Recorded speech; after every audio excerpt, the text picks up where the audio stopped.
இயேசுவின் உயிர்த்தெழுந்த வல்லமை, இயேசுவை உயிரோடு எழுப்பின வல்லமை எனக்குள் வாசம் செய்கிறது, உங்களுக்குள்ளும் வாசம் செய்கிறது. இந்த வல்லமை பட்சபாதம் இல்லாமல் எல்லோருக்குள்ளும் வாசம் செய்கிறது. சிறியவராய் இருக்கலாம், பெரியவராய் இருக்கலாம், கருப்பராய் இருக்கலாம், சிகப்பராய் இருக்கலாம், ஏழையாய் இருக்கலாம், ஏன் செல்வந்தனாகவும் இருக்கலாம். அதாவது மனிதனாய் இருக்கிற ஒவ்வொருவருக்குள்ளும் இந்த வல்லமை வாசம் செய்கிறது. நமக்குள் வாசம் செய்கிற இந்த வல்லமையை எப்படி செயலாக்குவது? நமக்குள் வாசம் செய்கிற இந்த வல்லமையை எப்படி வெளியே கொண்டு வருவது?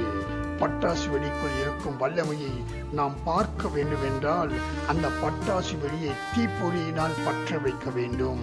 அதே போல நமக்குள் இருக்கும் இந்த வல்லமையை வெளியே கொண்டு வர நாம் தீப்பொறியாக மாற வேண்டும்.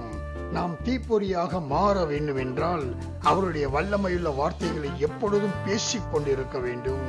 யோசுவாவின் புத்தகம் 1ஆம் அதிகாரம் 8ஆம் வசனத்திலே சொல்லப்பட்டபடி, இந்த நியாயப்பிரமாண புத்தகம் உன் வாயை விட்டு பிரியாதிருப்பதாக, இதில் எழுதி இருக்கிறவைகளின் படியெல்லாம் நீ செய்ய கவனமாய் இருக்கும்படி இரவும் பகலும் அதை தியானித்துக் கொண்டிருப்பாயாக.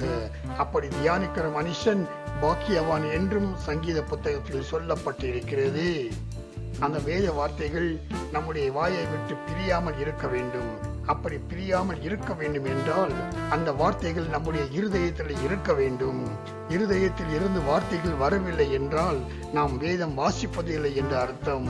ஏனென்றால் இருதயத்தின் நிறைவினால் மனிதனின் வாய் பேசும் என்று லூக்கா 6ஆம் அதிகாரம் 45ஆம் வசனத்தில் வாசிக்கிறோம்.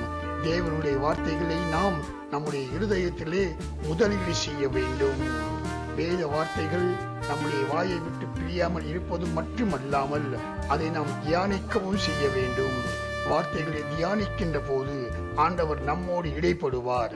தேவன் நம் மத்தியில் இடைப்படுகிற போது அவருடைய சத்தத்தை கேட்பவர்களாகவும் இருக்க வேண்டும்.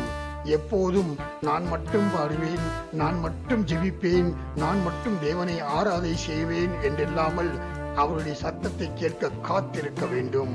ஆண்டவர் பேசுவதை கேட்க நமக்கு நேரம் இல்லாவிட்டால் அவருக்கும் நமக்கும் இடையில் தொடர்பு துண்டிக்கப்பட்டுள்ளது என்று அர்த்தம். நான் வேத வசனங்களை நம்புகிறேன், வசனங்களில் வல்லமை உள்ளது என்று எனக்கு தெரியும். இப்படி சொல்லிக் கொண்டு நாம் அவரது வார்த்தைகளை பேசவில்லை என்றால் நமக்குள் இருக்கும் அந்த வல்லமை கண்டிப்பாக வெளியே கொண்டு வர முடியாது.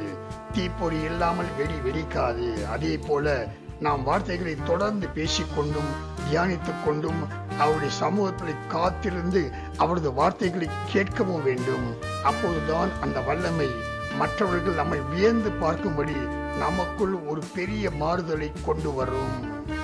வேத வார்த்தைகளை பேசும் பொழுது மகிழ்ச்சியோடு சந்தோஷத்தோடு பேச வேண்டும், உண்மையாக பேச வேண்டும்.